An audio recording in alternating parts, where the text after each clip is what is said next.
the prevailing conversation around gender, particularly in the United States for the last while, in the mainstream, in the socially acceptable, medically acceptable, generally approved way is something that is thought of in absolutes and something that's thought of as this binary male and female. But really, gender is a name that we give to a bunch of social constructs and ideas and patterns of behavior based on particular physical traits and then assumptions that we make about that. And so that's just never made sense to me. And I lived sort of thinking, oh, this doesn't really make sense, but that's the way that society does things, so I'll figure out how to play along, I guess. And then I got sick of playing along.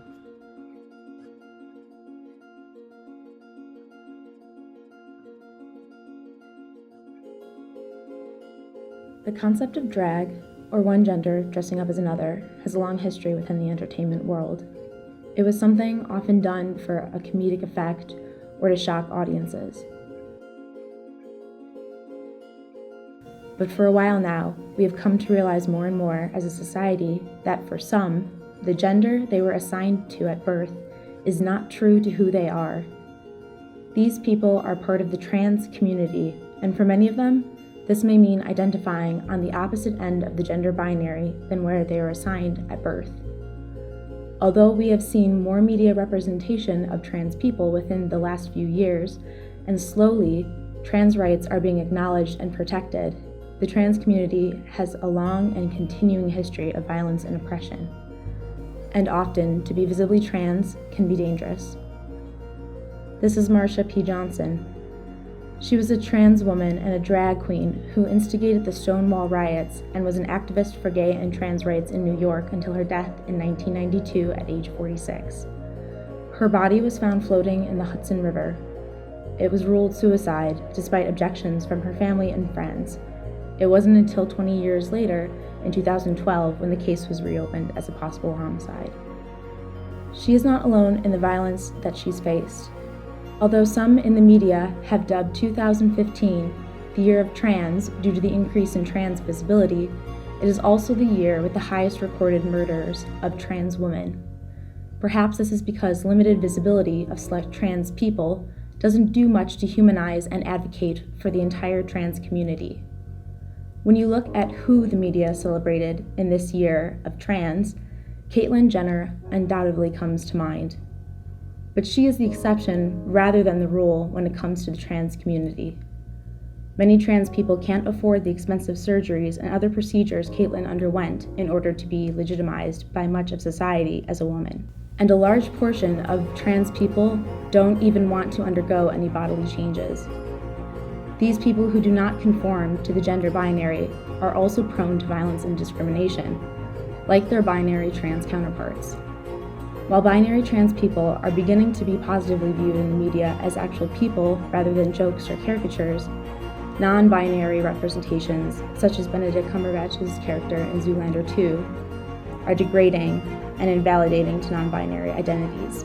Yet there's another movement that is gaining momentum that questions the legitimacy of our gendered world altogether.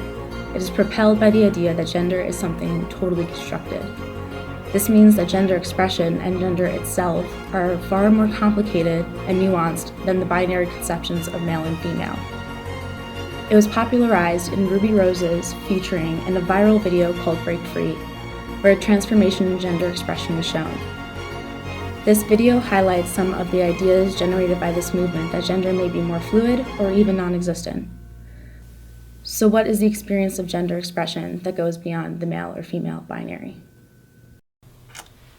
I would identify with being like a vegan, I guess, or like an environmentalist vegan. Mm-hmm.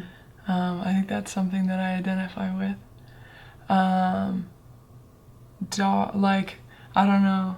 I want to say woman, but like it's sort of a complicated conversation, which is probably why I'm on camera talking about it. The short version is I identify as non-binary, which means I am neither a man or a woman, just kind of don't really adhere to either of those things.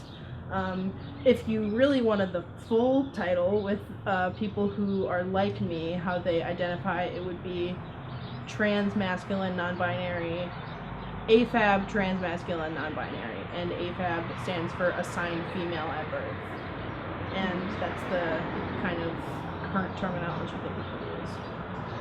I just say I'm trans. Didn't I shamelessly self-promote myself last time? Hi, my name is Clarissa BJ Hart. I am a performer at Studio 13, and you should come out and see me. I say now that I identify as agender because dealing with the gender dilemma, dealing with the issue of living in a world that uses gender as a means for categorizing people and creating expectations about behavior. I have to live with the gender dilemma and figure out how I approach that every day, and my answer is constantly changing. And so the easiest way for me to deal with that is to say, I don't deal with that, I'm agender. They need to know I'm a female legally, and so I put that. I don't necessarily, just like with my name, I write my name because that's, me on a folder, or my social security number, but I didn't pick my social security number, it's just a bunch of numbers that I was given that means me. And that's kind of how I feel about like my biological gender. Like it does express one part of me, like it expresses my genitals pretty well, but like the rest of me, not like, I don't know, I'm not like woman, or maybe, I don't know, or maybe I am like full, and that's the other thing is like, maybe we have this like super like skewed version of what woman is, and maybe I'm like hyper feminine, like who fucking knew, you just like don't even know, because we have such a like, we decided what women are going to be like, and we decided what men are going to be like equally, I think. Or I know as much as I know now, and I'm pretty like cool with my being myself. It feels like the expression, like it feels like it's heartful and authentic, and like that's what I care about more than like figuring out what to name it. Like I don't think I can, I don't know. Formally identifying as a masculine lesbian, there's a kinship that I felt with women queer women, mostly because I was one of them and we were the exact same. And then I also feel a similar kind of kinship to men because throughout my life there's been a kind of quiet, unspoken understanding that I have with men, like you and I have something in common but neither of us is going to say it. So in that way, realizing that I am non-binary and choosing between those two relationships is not something I have to do, but also realizing that I don't belong to either of those groups, and I belong to a group which is full of people who are often hard to find. The way that I dress has made the biggest impact on being comfortable with my gender identity, because as I've said, choosing to present masculine in the way that I dress, and the fact that I don't typically wear makeup has been such a huge weight off my shoulders. And now that it's kind of being accepted by my family as well. I went to a formal event this past weekend, and my mom asked me what I was going to wear, and I was like, oh god, I'm gonna have to tell her I'm not wearing a dress. But before I even could think about that, she was like, you're gonna wear a suit, right? You need to start looking for that. And it was like, I would say that I present masculine in a lot of ways, but I do want to be able to dress in a way that is gender neutral. I do want to be able to dress in the way that some of my cisgender female friends do, but I think that the kind of shock to myself and more so my peers is very discouraging. Yeah. There have been just random times where I wear earrings or makeup and people are like, what the fuck? Who are you? You are not the lesbian I know. So yeah, people are more accepting of masculinity, but the going back and forth, not so much. Yeah. I will put something on and I'll kind of look down and be like, I look like a boy. I don't want this. And that's really confusing because I think for a lot of my life, I wanted to be a man because I thought that was the only option, was being what I was, a girl, or being what I want to be, which is a boy. And it's another instance of being simultaneously relieved that there's another option and kind of like, okay, now what do I do? Right. Do you have any sort of feelings of how you lean masculine or feminine? Yeah, definitely more masculine than feminine, but I used to reject femininity altogether because that was pushed on me, like being assigned female at birth. It was pushed that I had to be feminine, and so I really hated femininity. Not for others, just for me for a really long time.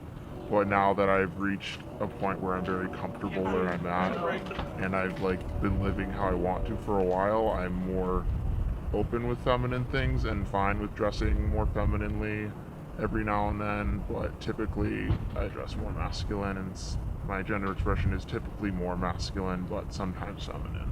There are days where I want to dress in a more make people questioning sort of way of dressing, but I don't, because it's, for example, if I start a new class and I typically don't know anyone in there, I don't do it within the first few days because I'm worried that I just get labeled as I don't know, the weird trans kid or something like that, even though I fully am very openly trans on this campus. I just don't for some of those days, and some of those days I'm kind of disappointed when I choose to wear more masculine clothes because it's I don't exactly really want to do this. I feel like I'm more neutral today and would like to dress neutral, but I don't. And then when I choose masculine clothes, it's typically because I'm feeling more masculine. For me, there's a big pressure because it's in a way a matter of safety. It's not exactly safety, but it's a feeling of safety, a feeling that no one is looking at you and thinking of you as a freak, feeling that you're accepted in that space, or just feeling okay with how things, however things might go.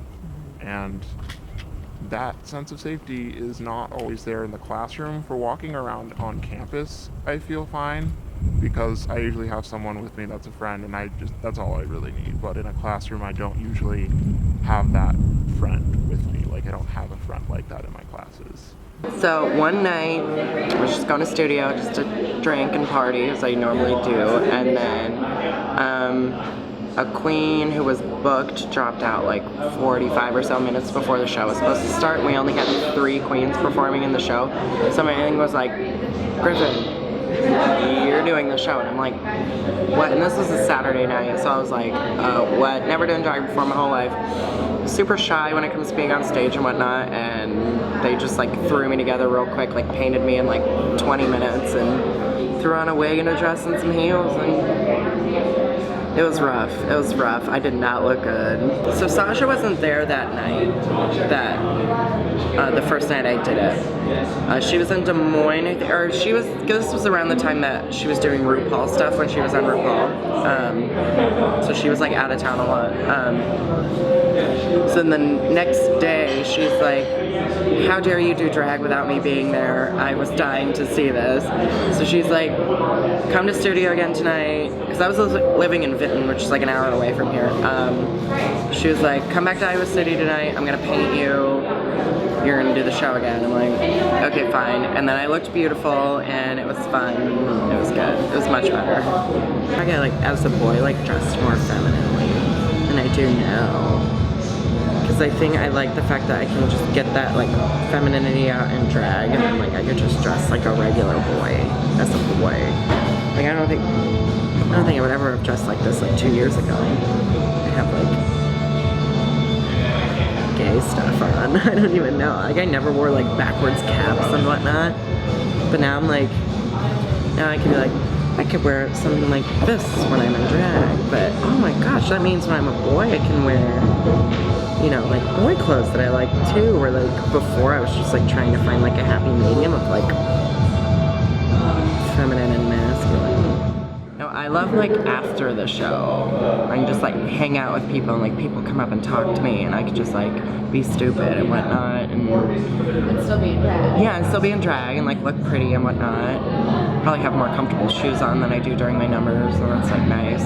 I usually like, because like when I'm on stage or whatever, I'll like wear like tight outfits and stuff like that, so I'll be like corseted and like tucked and everything, but like after the show I just put on something loose and flowy so I can just like be comfortable.